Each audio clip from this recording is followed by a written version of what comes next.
Good morning students. आज हम पढ़ेंगे the case of hen. Hen के केस के बारे में। The hen is a bird, internal fertilisation take place in hen also. Hen में भी क्या होता है, इंटरनल फर्टिलाइजेशन होता है, यानी जो स्पर्म और एग का फ्यूज़न होता है वो इसकी बॉडी के अंदर होता है। लेकिन जो हैन होती है वो किसी यंग वन को बर्थ नहीं देती, बेबी एनिमल को बर्थ नहीं देती डायरेक्टली। चिक तो बर्थ नहीं होता ना, पहले एग बाहर आता है, फिर एग से चिक हैच आउट होता है, ये प्रोसेस रहती है इसके अंदर। After fertilisation take place inside the body of hen. Hen की बॉडी में जब फर्टिलाइजेशन होता है तो fertilised egg divides repeatedly to form embryo. जो फर्टिलाइज्ड एग बनता है, दैट इज़ जाइगोट बनता है जो हैन की बॉडी में, वो अपने आप को बार बार डिवाइड करता है, विभाजन करता है अपना, विच ट्रेवल्स डाउन द ओविडक्ट। फिर जो एम्ब्रियो बनता है वो उसके ओविडक्ट से नीचे ट्रैवल करता है। As it travel down the oviduct, जैसे जैसे ओविडक्ट से नीचे ट्रैवल करता है, many protective layers are formed. बहुत सारी प्रोटेक्टिव लेयर इसके चारों ओर, एम्ब्रियो के चारों ओर बनने लगती हैं।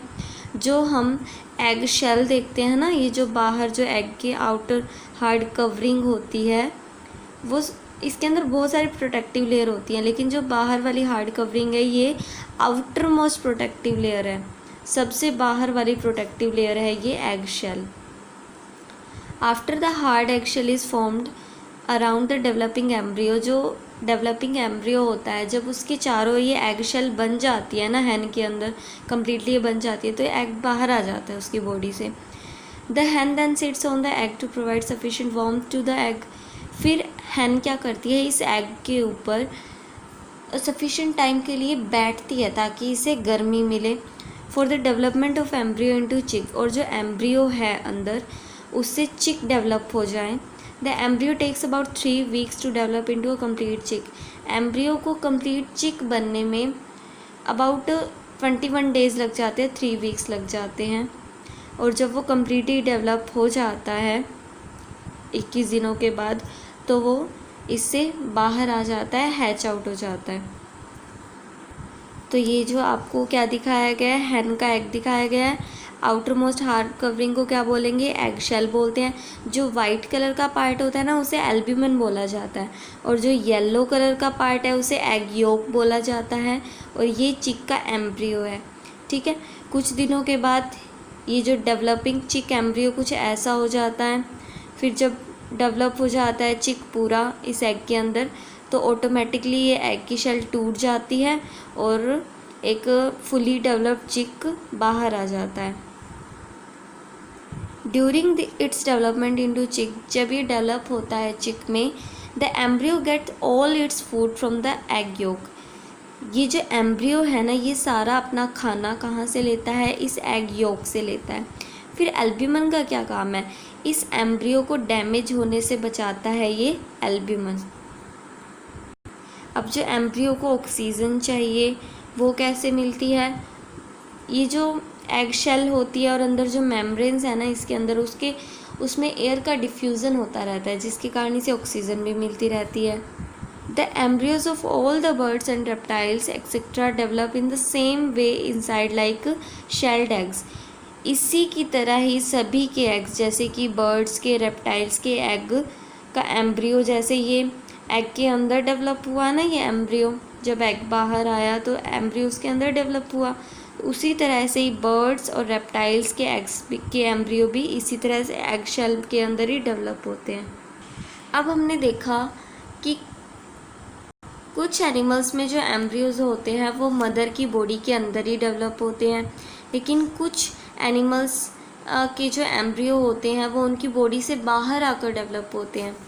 सम एम्ब्रियोज, जैसे कि ह्यूमंस के, कैट्स के, डॉग्स के, grow inside the mother uterus.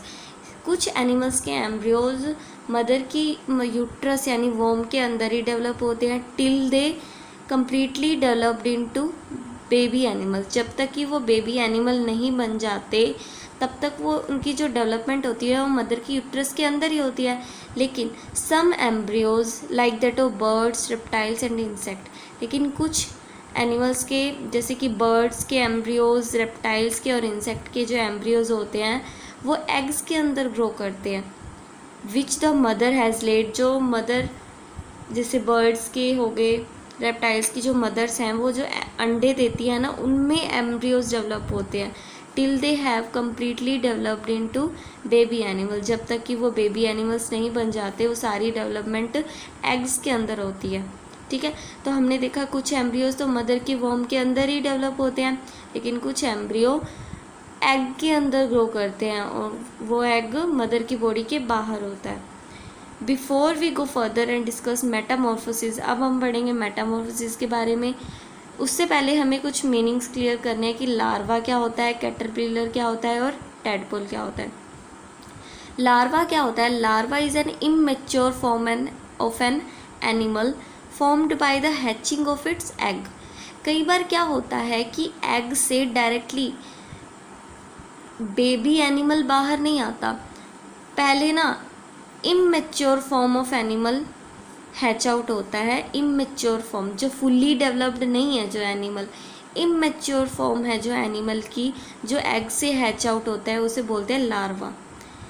The embryos present in the eggs of some amphibians, कुछ ऐसे एम्फीबियंस जो जिनके एग्स में जो एम्ब्रियो होता है, जैसे कि फ्रॉग्स के एग में, इंसेक्ट्स के एग में, तो वो जो एम्ब्रियो होता है ना, डायरेक्टली ऐसे नहीं है कि वो फ्रॉग ही बन जाएगा या कोई इंसेक्ट बना है डायरेक्टली वो इंसेक्ट ही एम्ब्रियो बन जाएगा, ऐसा नहीं है। तो वो पहले क्या बनते हैं, लार्वा की स्टेज आती है उनकी। पहले एग से जब वो बाहर निकलते हैं ना, तो वो लार्वा की फॉर्म में होते हैं, इमेच्योर फॉर्म में होते हैं। The larva change into adults, फिर जो लार्वा होता है वो एडल्ट्स में चेंज होता है। The larva of animal is very different in appearance from that of adult animal. जो लार्वा होता है एग से बाहर, लेट सपोज कोई फ्रॉग का एग है, उसे लार्वा बाहर आया, ठीक है, तो जो लार्वा है ना और एक्चुअल जो अडल्ट फ्रॉग है, उनकी अपीयरेंस बहुत ज़्यादा डिफरेंट होती है। The larva of silk moth is called caterpillar. जो सिल्क मोथ का, रेशम के कीड़े का जो लार्वा होता है ना, उससे कैटरपिलर बोला जाता है। और जो फ्रॉग का लार्वा होता है उसे टैडपोल बोला जाता है। टैडपोल इज़ अ टेल वाला एक्वेटिक लार्वा होता है, ब्रीथिंग थ्रू गिल्स, जो सांस कहाँ से लेते हैं, गिल्स के थ्रू, एंड लैकिंग लेग्स, उसकी लेग्स नहीं होती, until the later stages of development. अब हम मेटामॉर्फोसिस के बारे में पढ़ेंगे कि मेटामॉर्फोसिस क्या होता है। We know that a number of animals such as birds, frogs and insect etcetera are hatched from the eggs. हमें पता है कि बहुत सारे एनिमल्स जैसे कि बर्ड्स, फ्रॉग्स, इंसेक्ट वगैरह ये अंडों से बाहर आते हैं। For example chicks are hatched from the eggs of hen. Chick कहाँ से बाहर आता है, हैन के एग से। Similarly the frog, silk moth are also hatched from the eggs. Frog, silk moth ये भी कहाँ से हैच आउट हुए हैं, एग से ही हैच आउट होते हैं। Now when a chick comes out of the egg of hen, its overall appearance is almost same as that of adult hen except that it is much smaller than the egg. जो egg से chick बाहर आता है उसकी जो appearance होती है ना, हैन से ऑलमोस्ट सेम होती है। डिफरेंस क्या होता है कि जो चिक होता है उसका साइज़ थोड़ा छोटा होता है, जो हैन होती है वो बड़ी होती है, लेकिन जो अपीयरेंस होती है वो ऑलमोस्ट तो सेम होती है ना। और जब ये चिक ग्रो करता है, डेवलप होता है एडल्ट हैन में, तो उसके अपीयरेंस में इतना ज़्यादा चेंज नहीं होता। There is not much change in its body appearance. That is the young one of hen hatched from the egg and the adult hen look alike। इस तरह से जो एग से बाहर चिक हैच आउट हुआ और एक एडल्ट हैन है, वो एक दूसरे के सिमिलर ही दिखाई देते हैं। लुक अलाइक का मतलब एक दूसरे के समान ही दिखाई देते हैं। But this is not so in case of animals such as frog, silk moth. लेकिन फ्रॉग और सिल्क मोथ के टाइम ऐसा नहीं होता कि एग से एक्चुअली फ्रॉग जैसा ही कुछ बाहर आएगा, ऐसा नहीं है। For example the young ones, larva या फिर tadpole in frog hatches from the eggs look very different from the adult frog. जो फ्रॉग्स के एग्स होते हैं उनसे जो लार्वा या फिर टैडपोल बाहर निकलता है वो एडल्ट फ्रॉग से काफ़ी ज़्यादा डिफरेंट होता है। ठीक है, तो एडल्ट फ्रॉग से तो काफ़ी ज़्यादा डिफरेंस है उन दोनों में, लार्वा में और एडल्ट फ्रॉग में। The process of transformation from an immature form of an animal like larva to its adult form into or more distinct stages is called metamorphosis. अब जो लार्वा बाहर आया है, लार्वा, ठीक है, उसे एडल्ट फ्रॉग तो बनना है ना, एडल्ट फ्रॉग। तो ये लार्वा जो बिल्कुल कंप्लीटली डिफरेंट है देखने में एडल्ट फ्रॉग से, उसका उस एडल्ट फ्रॉग में कन्वर्ट होना इन 2 और मोर डिस्टिंक्ट स्टेजेस, इनके बीच में भी कुछ स्टेजेस हो सकती हैं। एक्चुअली वैसे इनके बीच में तो नहीं होती, लेकिन जब सिल्क मोथ होता है तो उनके बीच में स्टेजेस होती हैं। जैसे कि एग से लार्वा बाहर आता है जिसे कैटरपिलर बोला जाता है, फिर कैटरपिलर से प्यूपा बनता है, फिर प्यूपा से एक कंप्लीट सिल्क मोथ बनता है। तो ये जो ट्रांसफॉर्मेशन की जो प्रोसेस है ना, लार्वा से एडल्ट फॉर्म बनने में इन 2 और मोर डिस्टिंक्ट स्टेजेस भी 1 या 2 से ज़्यादा हो सकती हैं, तो उस प्रोसेस को बोला जाता है metamorphosis. In most simple word, the change of larva to an adult animal, larva का एडल्ट एनिमल में चेंज होना मेटामॉर्फोसिस होता है। मेटामॉर्फोसिस अक्कर्स इन एम्फीबियंस, किस में होता है ये? एम्फीबियंस में होता है, जैसे कि फ्रॉग्स में, और इंसेक्ट्स में भी होता है, जैसे कि silk moth, butterfly, house fly, mosquito etcetera, इन सभी में होता है। अब हम पढ़ेंगे मेटामॉर्फोसिस इन फ्रॉग्स, कि फ्रॉग में किस तरह से मेटामॉर्फोसिस होता है। The hatching of fertilised egg of frog produces a very immature young one called tadpole. जो फर्टिलाइज्ड एग होता है फ्रॉग्स का, उससे जो बाहर आता है ना, वो बहुत ही ज़्यादा इमेच्योर यंग वन होता है, बेबी एनिमल होता है, इमेच्योर होता है, उसे बोलते हैं टैडपोल बोला जाता है, विच इज़ अ लार्वा। अब जैसे ये एग है, फर्टिलाइज्ड एग, इससे हैच आउट क्या होगा? ये टैडपोल लार्वा।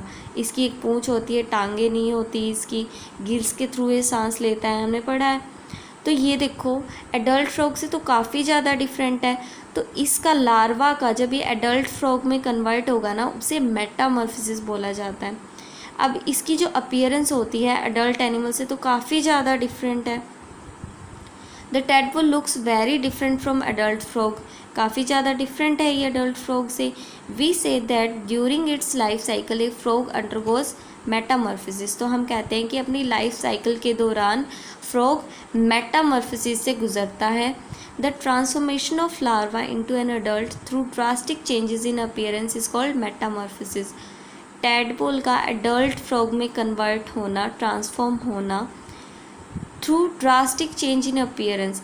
अब इसकी अपीयरेंस और इसकी अपीयरेंस में ड्रास्टिक चेंज होगा, इसकी अपीयरेंस में काफ़ी ज़्यादा चेंज करना पड़ेगा, तभी ये एडल्ट फ्रॉग की तरह दिखाई देगा ना।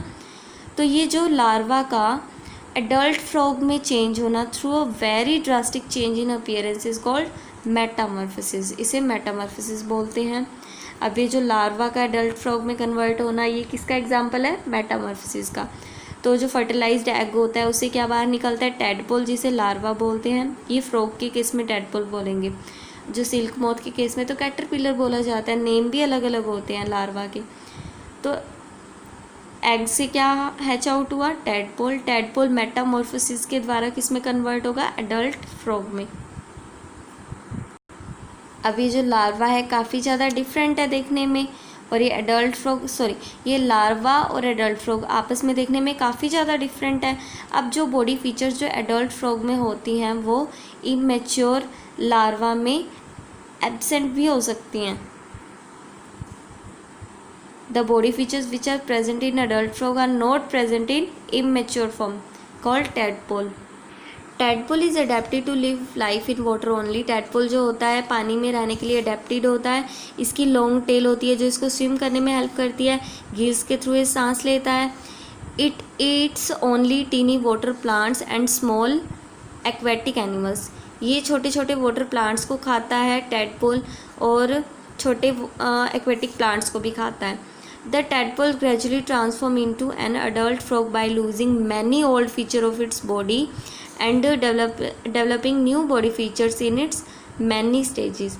ये जो टैडपोल होता है धीरे धीरे एडल्ट फ्रॉग में कन्वर्ट होता है, अपने ओल्ड फीचर्स को ये छोड़ता जाता है, ठीक है, क्योंकि इसमें देखो टेल्स होती है लेकिन एडल्ट फ्रॉग में टेल नहीं होती। तो ये जो ओल्ड बॉडी फीचर्स हैं उन्हें छोड़ता जाता है और नए बॉडी फीचर्स को डेवलप करता जाता है। An adult frog is adapted to live life in water as well as in land. जो एडल्ट फ्रॉग होता है वो वाटर में रहने के लिए भी अडेप्टेड है और लैंड पर रहने के लिए भी अडेप्टेड है। The adult frog develops webbed feet which help it to swim in water and also to hop on land। जो एडल्ट फ्रॉग होता है उसके वेब्ड फीट डेवलप होते हैं। वेब्ड फीट का मतलब क्या होता है, जो पैरों की उसकी उंगलियां होती हैं उनके बीच एक थिन स्किन होती है जिसके कारण उसके फीट कैसे होते हैं, वेब्ड होते हैं, जिसके कारण इजीली स्विम कर लेता है पानी में। और लैंड पर रहने के लिए इसकी क्या होती है कि वो जो बैक लेग्स होती है ना काफ़ी ज़्यादा स्ट्रॉन्ग होती है जिसके कारण इजीली जंप कर सकता है, होप ऑन कर सकता है लैंड पर। The adult frog has lungs for breathing. Adult frog में लंग्स होती हैं सांस लेने के लिए। इन एयर ऑन लैंड, जब लैंड पर होता है तो लंग्स के थ्रू सांस लेता है। The adult frog can also breathe through is thin moist skin, और जब पानी में होता है तो मॉइस्ट स्किन के थ्रू सांस लेता है। The frog has a long and forked tongue which can be flicked out to catch insect as food। इसकी काफ़ी ज़्यादा लॉन्ग और फ्लिक टंग होती है जिसके कारण ये इंसेक्ट्स को एज अ फूड कैच कर सकता है। The eyes in frog move to the top of the head so that frog can see above the surface of water. इसकी जो आईज होती हैं हेड के टॉप तक मूव कर सकती हैं जिसके कारण ये वाटर के सरफेस तक ऊपर देख सकता है। In this way by shedding old body features, इस तरह से टैडपोल अपनी पुरानी बॉडी फीचर्स को छोड़कर and developing new body features, नए बॉडी फीचर्स को डेवलप करके टैडपोल किस में चेंज हो जाता है, फ्रॉग में चेंज हो जाता है। इसी चेंज को बोला जाता है metamorphosis. Metamorphosis changes the aquatic tadpole into an amphibian frog. Metamorphosis से क्या हुआ, ये टैडपोल जो सिर्फ और सिर्फ पानी में रह सकता है, एक्वेटिक टैडपोल है, वो किस में चेंज हो गया, एक एम्फीबियन एनिमल में चेंज हो गया, एम्फीबियन फ्रॉग में चेंज हो गया। क्योंकि ये तो सिर्फ पानी में रह सकता है इसलिए ये एक्वेटिक है, लेकिन जो फ्रॉग इसी से डेवलप हुआ है ना वो तो लैंड पर भी रह सकता है और पानी में भी रह सकता है, इसलिए वो क्या है, एम्फीबियन है। अब हम पढ़ेंगे metamorphosis in silk moth. Silk moth में मेटामॉर्फोसिस किस तरह से होता है। Silk moth is an insect which undergoes Metamorphosis during its life cycle. Silk moth एक ऐसा इंसेक्ट होता है जो अपनी लाइफ साइकिल के दौरान मेटामॉर्फोसिस से गुजरता है। The silk moth passes through the larva and pupa stages during its development after hatching from the egg to form an adult silk moth. Egg से हैच आउट होने से लेकर एडल्ट सिल्क मोथ बनने तक ये पहले कैटरपिलर की stage से गुजरता है, फिर प्यूपा बनता है और फिर कम्प्लीटली एडल्ट सिल्क मोथ बनता है। ठीक है, द वेरियस स्टेजेस क्या हैं सिल्क मोथ की डेवलपमेंट के। पहले तो फर्टिलाइज्ड एग होता है, फिर एग से क्या हैच आउट होता है, कैटरपिलर, लार्वा जिसे बोलते हैं कैटरपिलर है। और फिर क्या है, मेटामॉर्फोसिस से क्या बनता है, प्यूपा बनता है। प्यूपा के मेटामॉर्फोसिस से क्या बनता है, सिल्क मोथ बनता है। The changes during the formation of N adult silk moth from the egg can be shown by diagram.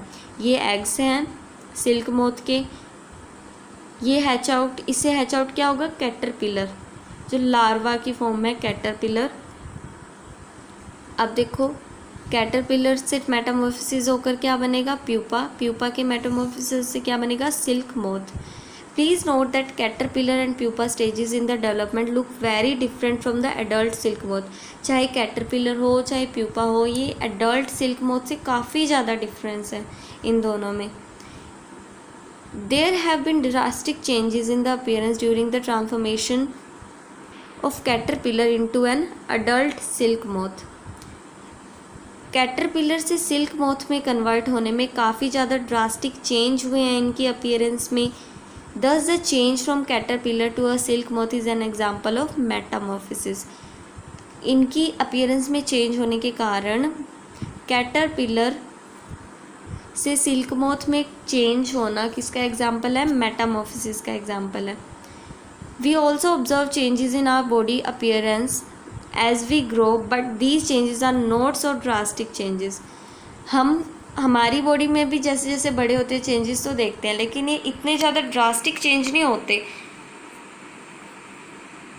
क्योंकि जो ह्यूमन बींग्स होते हैं उनके जो बॉडी पार्ट्स होते हैं एडल्ट फॉर्म में, जो बॉडी पार्ट्स होते हैं वो सिमिलर ही तो होते हैं जो कि किसी बच्चे के बर्थ के टाइम जो बॉडी पार्ट्स होते हैं और किसी बड़े के बॉडी पार्ट्स होते हैं ऑलमोस्ट सिमिलर ही होते हैं, लेकिन इनमें तो देखो काफ़ी ज़्यादा डिफरेंस है ना।